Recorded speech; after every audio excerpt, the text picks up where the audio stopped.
Capítulo 1. A adolescência. Quero recordar minhas torpezas passadas e as degradações carnais de minha alma, não porque as ame, mas por te amar, ó meu Deus. É por amor de teu amor que o faço, percorrendo com a memória amargurada aqueles meus perversos caminhos, para que tu me sejas doce doçura sem engano, ditosa e eterna doçura. Resgata-me da dispersão em que me dissipei quando, afastando-me de tua unidade, me desvaneci em muitas coisas. Tempo houve de minha adolescência em que ardia em desejos de me fartar dos prazeres mais baixos e ousei a bestialidade de vários e sombrios amores. E se murchou minha beleza, e me transformei em podridão diante de teus olhos, para agradar a mim mesmo e desejar agradar aos olhos dos homens. Capítulo 2. As primeiras paixões. E que me deleitava, se não amar e ser amada. Mas eu não era moderado, indo de alma para alma de acordo com os sinais luminosos da amizade. Pois, da lodosa concupiscência de minha carne e do fervilhar da puberdade, levantava-se como que uma névoa que obscurecia e ofuscava meu coração, a ponto de não discernir a serena amizade da tenebrosa libido. Uma e outra confusamente me abrasavam, arrastavam minha fraca idade pelo declive íngreme de meus apetites, afogando-me em um mar de torpezas. Tua ira se acumulava sobre mim, e eu não o sabia. Ensurdeci com o ruído da cadeia de minha mortalidade, e cada vez mais me afastava de ti, e tu o consentias, e me agitava, e me dissipava, e me derramava, e fervia em minha devassidão, e tu te calavas, ó alegria que tão tarde encontrei. Tu te calavas então, e eu ia cada vez mais para longe de ti, sempre atrás de estéreis sementes de dores, com vil soberba e inquieto cansaço. Oh, se alguém refreasse aquela minha miséria, para que fizesse bom uso da fugaz beleza das criaturas inferiores, limitasse suas delícias, a fim de que as vagas daquela minha idade rompessem na praia do matrimônio, já que de outro modo não podia haver paz, contendo-se nos limites da geração, como prescreve tua lei, Senhor. Tu que crias o germen transmissor de nossa vida mortal, e que, com mão bondosa, pode suavizar a agudeza dos espinhos que mantiveste fora do paraíso, porque tua onipotência está perto de nós, mesmo quando vagueamos longe de ti. Pelo menos eu deveria atender com mais diligência à voz de tuas nuvens. Também eles sofrerão as tribulações da carne, mas eu quisera poupar-vos. E bom é ao homem não tocar em mulher. O que está sem mulher pensa nas coisas de Deus, de como o há de agradar. Mas o que está ligado pelo matrimônio pensa nas coisas do mundo e em como há de agradar a mulher. Estas são as palavras que eu deveria ter ouvido mais atentamente. E eunuco pelo amor ao reino de Deus, teria suspirado mais feliz por teus abraços. Mas eu, miserável, tornei-me em torrente, seguindo o ímpeto de minha paixão. Te abandonei, e transgredi a todos os teus preceitos, sem porém escapar de teus castigos.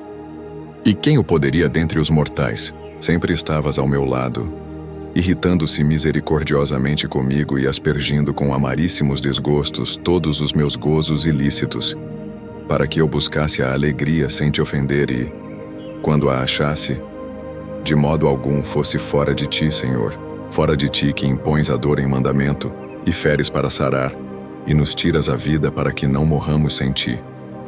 Mas onde estava eu? Oh, quão longe exilado das delícias de tua casa naqueles meus 16 anos de idade carnal, quando esta empunhou seu cetro sobre mim, e eu me rendi totalmente a ela, a fúria da concupiscência que a degradação humana legitima, porém, ilícita, de acordo com as tuas leis. Nem mesmo os meus cogitaram em me sustentar na queda pelo casamento ao ver-me cair.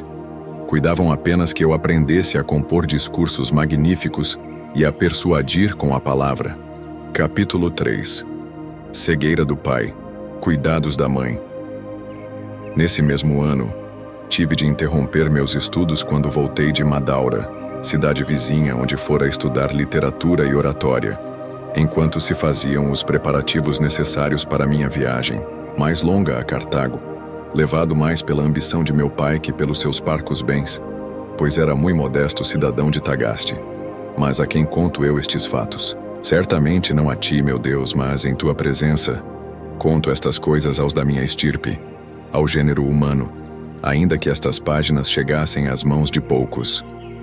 E para que então, para que eu e quem me ler pensemos na profundeza do abismo de onde temos de clamar por ti, e que há de mais próximo a teus ouvidos que o coração contrito e a vida que procede da fé, quem então não cumulava a meu Pai de louvores, pois, excedendo até seus deveres familiares, gastava com o filho o necessário para tão longa viagem por causa de seus estudos, porque muitos cidadãos, muito mais ricos do que ele, não mostravam, para com os filhos, igual cuidado.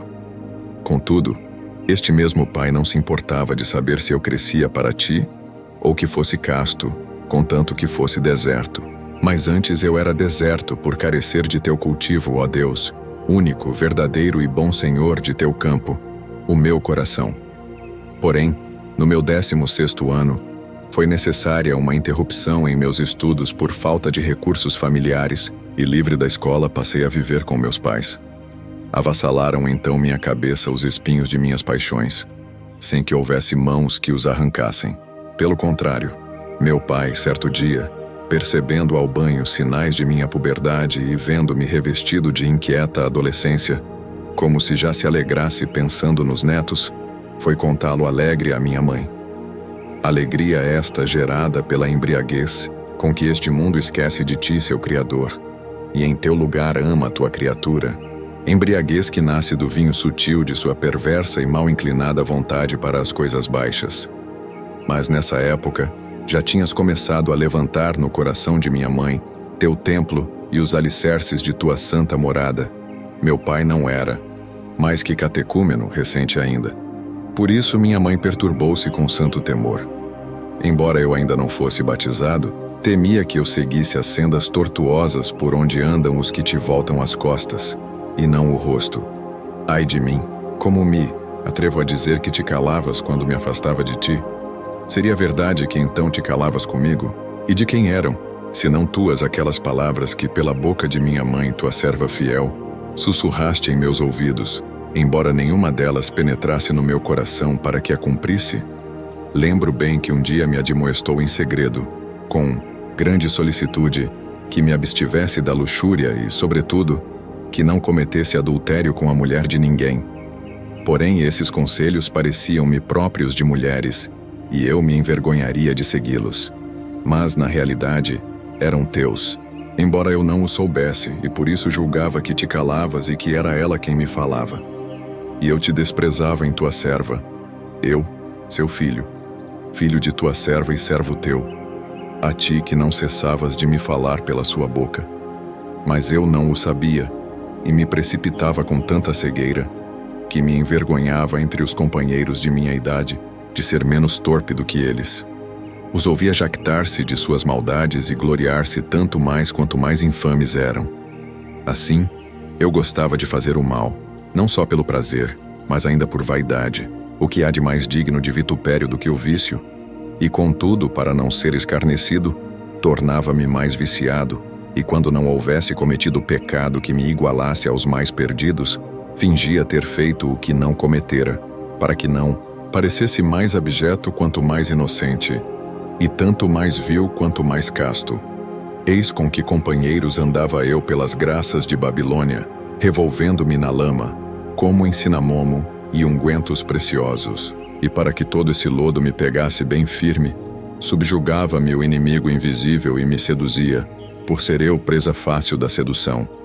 Nem então minha mãe carnal, que já fugira do meio da Babilônia, mas que em outras coisas caminhava mais, devagar cuidou, como fizera ao aconselhar-me a castidade, de conter com os laços do matrimônio aquilo de que seu marido lhe falara a meu respeito. Já percebera ela que me era pestilencial, e que mais adiante me seria perigoso, já que essa paixão não podia ser cortada pela raiz. Não pensou nisso, digo, por temer que o vínculo matrimonial frustrasse a esperança que sobre mim acalentava. Não a esperança da vida futura que ela já tinha posto em ti, mas a esperança das letras que ambos, meu pai e minha mãe, desejavam ardentemente. Meu pai, porque não pensava quase nada de ti, mas apenas ambições vãs a meu respeito. minha mãe, porque considerava que tais tradicionais estudos das letras não só não me seriam de estorvo, sendo de não pouca ajuda para chegar a ti. Assim julgo eu agora enquanto me é possível pela lembrança. O caráter de meus pais, por isso soltavam-me as rédeas para o jogo mais do que o permite uma moderada severidade, deixando-me cair na dissolução de várias paixões, e de todas surgia uma obscuridade que me toldava, ó meu Deus, a luz da tua verdade. E por assim dizer, de meu corpo brotava a minha iniquidade. Capítulo 4. O furto das peras é certo, Senhor, que tua lei pune o furto, lei tão arraigada no coração dos homens que nem a própria iniquidade pode apagar. Que ladrão há que suporte com paciência que o roubem? Nem o rico tolera isto a quem o faz forçado pela indigência. Também eu quis roubar e roubei, não forçado pela necessidade, mas por penúria, fastio de justiça e abundância de maldade, pois roubei o que tinha em abundância e muito melhor. Nem me atraía ao furto o gozo de seu resultado, mas atraía-me o furto em si, o pecado. Nas imediações de nossa vinha, havia uma pereira carregada de frutos, que nem pelo aspecto, nem pelo sabor tinham algo de tentador. Alta noite, pois até então ficaríamos jogando nas eiras de acordo com nosso mau costume. Dirigimo-nos ao local, eu e alguns jovens malvados, com o fim de sacudi-la e colher-lhe os frutos. E levamos grande quantidade deles, não para saboreá-los, mas para jogá-los aos porcos, embora comêssemos alguns. Nosso deleite era fazer o que nos agradava justamente pelo fato de ser coisa proibida. Aí está meu coração, Senhor. Meu coração que olhaste com misericórdia quando se encontrava na profundeza do abismo. Que este meu coração te diga agora, que era o que ali buscava para fazer o mal gratuitamente, não tendo minha maldade outra razão que a própria maldade. Era hedionda, e eu a amei. Amei minha morte, amei meu pecado, não o objeto que me fazia cair, mas minha própria queda. Ó torpe minha alma que, saltando para fora do santo apoio, te lançavas na morte, não buscando na ignomínia senão a própria ignomínia. Capítulo 5. A causa do pecado. Todos os corpos formosos, o ouro, a prata e todos os demais têm, com efeito, seu aspecto atraente. No contato carnal intervém grandemente a congruência das partes, e cada um dos sentidos percebe nos corpos certa modalidade própria. Também a honra temporal e o poder de mandar e dominar têm seu atrativo, de onde nasce o desejo de vingança. Todavia, para obtermos estas coisas, não é necessário abandonarmos a ti, nem nos desviar de tua lei. Também, a vida que aqui vivemos tem seus encantos por certa beleza que lhe é própria e pela harmonia que tem com as demais belezas terrenas. Cara é finalmente a amizade dos homens pela união que une muitas almas com o doce laço do amor. Por todos estes motivos e outros semelhantes, pecamos quando, por propensão imoderada para os bens ínfimos, são abandonados os melhores e mais altos, como tu, Senhor, nosso Deus, tua verdade e tua lei. É verdade que também esses bens ínfimos têm seus deleites, porém não como os de Deus, Criador de todas as coisas, porque nele se deleita o justo, e nele acham suas delícias os retos de coração. Portanto, quando indagamos a causa de um crime, não descansamos até averiguar qual o apetite dos bens chamados ínfimos, ou que temor de perdê-los foi capaz de provocá-lo. Sem dúvida, são belos e atraentes, embora comparados com os bens superiores e beatíficos, sejam abjetos e desprezíveis. Alguém comete um homicídio. Por quê? Porque desejou a esposa do morto, ou suas terras, ou porque quis roubar alguma coisa, ou então, ferido, ardeu em desejos de vingança. Por acaso cometeria o crime sem motivo, apenas pelo gosto de matar? Quem pode acreditar em semelhante coisa? Mesmo de Catilina, homem sem entranhas e muito cruel, de quem se disse que era mau e cruel sem razão, acrescenta o historiador um motivo, para que a ociosidade não embotasse suas mãos e sentimento. Todavia, se indagares por que agia assim, dir-te-ei que mediante o exercício de crimes, depois de tomada a cidade, conseguisse honras, poderes e riquezas, libertando-se do medo das leis e das dificuldades da vida, causados pela pobreza de seu patrimônio e a consciência de seus crimes. Logo, nem o próprio Catilina amava seus crimes, mas aquilo por cujo motivo os cometia. Capítulo 6. O crime gratuito, que amei, então, em ti, ó meu furto, crime noturno dos meus 16 anos. Não eras belo, já que eras furto. Mas, por acaso, és algo para que eu fale contigo? Belas eram as peras que roubamos por serem criaturas tuas, ó formosíssimo Criador de todas as coisas, bom Deus, Deus sumo, meu bem e meu verdadeiro bem. Belas eram aquelas peras, porém não eram elas que apeteciam minha alma depravada. Eu as tinha em abundância e melhores. Colhi-as da árvore só para roubar, tanto que, tão logo colhidas, joguei-as fora, saboreando nelas apenas a iniquidade, com que me regozijava. Se alguma delas entrou em minha boca, somente o crime é que lhe deu sabor. E agora pergunto, meu Deus, que é que me deleitava no furto? Pois não encontro nenhuma beleza nele. Já não falo da beleza que reside na justiça e na prudência, nem sequer da que resplandece na inteligência do homem, na memória, nos sentidos ou na vida vegetativa, nem da que brilha nos magníficos astros em suas órbitas, ou na terra e no mar, cheios de criaturas que nascem para sucederem umas às outras, nem sequer da defeituosa e sombria formosura dos vícios enganadores. O orgulho imita a altura, mas só tu, Deus excelso, estás acima de todas as coisas. E a ambição que busca senão honras e glórias, quanto tu és o único sobre todas as coisas e ser honrado e glorificado eternamente. A crueldade dos tiranos quer ser temida, porém, quem há de ser temido senão Deus, a cujo poder ninguém, em tempo algum ou lugar nem por nenhum meio, pode subtrair-se e fugir? As carícias da volúpia buscam ser correspondidas, porém, não há nada mais carinhoso que tua caridade, nem que se ame de modo mais salutar que tua verdade. Sobre todas, as coisas formosa e resplandecente, a curiosidade sugere amor à ciência, enquanto só tu conheces plenamente todas as coisas. Até a própria ignorância e estultícia cobrem-se com o nome de simplicidade e inocência, das quais não acham nada mais simples do que tu. E que pode haver mais inocente do que tu? Pois até mesmo o castigo dos maus lhes vem de seus pecados. A indolência gosta do descanso, porém, que repouso seguro pode haver fora do Senhor? O luxo gosta de ser chamado de fartura, mas só tu és a plenitude e a abundância inesgotável de eterna suavidade. A prodigalidade veste-se com a capa da liberalidade, porém só tu és verdadeiro e liberalíssimo doador de todos os bens. A avareza quer possuir muitas coisas, porém só tu as possuis todas. A inveja litiga acerca de excelências, porém, que há mais excelente do que tu. A ira busca a vingança, e que vingança mais justa do que a tua? O temor aborrece as coisas repentinas e insólitas, contrárias ao que se ama ou se deseja manter seguro. Mas haverá para ti algo de novo e repentino? Quem poderá separar de ti o que amas? E onde, senão em ti, se encontra inabalável segurança?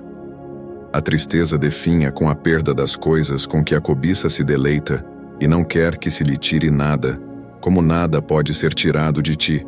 Assim peca a alma quando se aparta e busca fora de ti o que não pode achar puro e ilibado, senão quando se volta novamente para ti. Perversamente te imitam todos os que se afastam de ti e se levantam contra ti. Porém, mesmo imitando-te, mostram que és o Criador de toda a criatura, e que, portanto, não existe lugar onde alguém se possa afastar de ti de modo absoluto.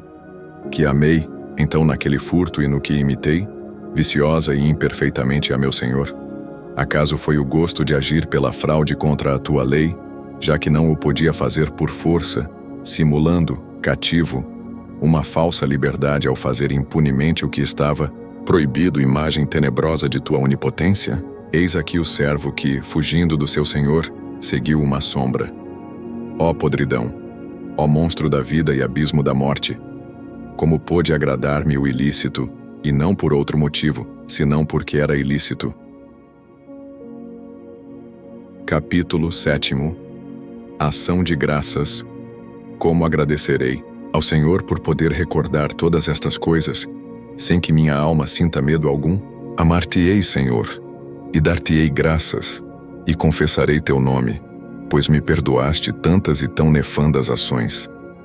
Devo à tua graça e misericórdia teres-me dissolvido os pecados como gelo, como também todo o mal que não pratiquei. De fato, de que pecados não seria capaz eu que amei gratuitamente o erro? Confesso que todos já me foram perdoados. O mal cometido voluntariamente e o que deixei de fazer pela tua graça. Aquele que, chamado por ti, seguiu tua voz e evitou todas estas coisas que lê de mim, e que eu recordo e confesso, não se ria de mim por haver sido curado pelo mesmo médico que o preservou de cair enfermo. Antes, esse deve amar-te tanto e ainda mais do que eu, porque o mesmo que me curou de tantas e tão graves enfermidades, esse mesmo o livrou de cair no pecado. Capítulo 8. O prazer da cumplicidade. Que fruto colhi eu, miserável, daquelas ações que agora recordo com rubor? Sobretudo daquele furto, em que amei o próprio furto e nada mais? Nenhum, pois o furto em si nada valia, ficando eu mais miserável com ele. Todavia, é certo que eu sozinho não o teria praticado, a julgar pela disposição de meu ânimo na ocasião. Não, de modo algum. Eu sozinho não o faria. Portanto, apreciei também na ocasião a companhia daqueles com quem o cometi. Logo também é certo que apreciei algo mais além do furto, embora não amasse de fato nada mais, pois também essa cumplicidade era nada. Mas que é esta, na verdade? E quem mo poderá ensinar, senão o que ilumina meu coração e rasga minhas sombras? De onde vem à minha alma a ideia destas indagações, desta discussão e considerações? Se eu então amasse as peras que roubei, e quisesse apenas seu desfrute, podia tê-las roubado sozinho se isso bastasse. Poderia fazer a iniquidade pela qual chegaria meu deleite, sem necessidade de excitar o prurido da minha cobiça com a conivência de almas cúmplices. Porém, como não achava deleite algum nas peras, colocava este no próprio pecado, que consistia na companhia dos que pecavam comigo. Capítulo 9. O prazer do pecado. E que sentimento era aquele de minha alma? Certamente assaz torpe, e eu um desgraçado por alimentá-lo. Mas que era na realidade? E quem há que conheça os pecados? Era como um riso, como que a fazer-nos cócegas no coração, provocado por ver que enganávamos aos que não suspeitavam de nós tais coisas, e porque sabíamos que haviam de detestá-las. Porém, por que me deleitava o não perpetrar sozinho o roubo? Acaso alguém se ri facilmente quando está só? Ninguém o faz, é verdade. Porém, também é verdade que, às vezes, o riso tenta e vence aos que estão sós, sem que ninguém os veja, quando se oferece aos sentidos ou à alma algo extraordinariamente ridículo, porque a verdade é que eu sozinho nunca teria feito aquilo. Não, eu sozinho jamais faria aquilo. Tenho viva diante de mim, meu Deus, a lembrança daquele estado de alma, e repito que eu sozinho não teria cometido aquele furto, do qual não me deleitava o objeto, mas a razão do roubo, o que sozinho não me teria agradado de modo algum, nem eu o teria feito. Amizade inimiga, sedução impenetrável da alma, vontade de fazer o mal por passatempo e brinquedo, apetite do dano alheio sem proveito algum e sem desejo de vingança. Só porque sentimos vergonha de não ser sem vergonha quando ouvimos: vamos, façamos. Capítulo X. Deus, o sumo bem, quem desatará este nó, tão enredado e emaranhado? Como é asqueroso! Não quero voltar para ele os olhos, não quero vê-lo. Só a ti quero, justiça e inocência, tão bela e graciosa aos olhos puros, e com insaciável saciedade. Só em ti se acha o descanso supremo e a vida imperturbável. Quem entra em ti entra no gozo do seu Senhor, e não temerá, e estará perfeitamente bem no sumo bem. Eu me afastei de ti e andei errante, meu Deus, muito longe de teu esteio em minha adolescência, e cheguei a ser para mim mesmo uma região de esterilidade.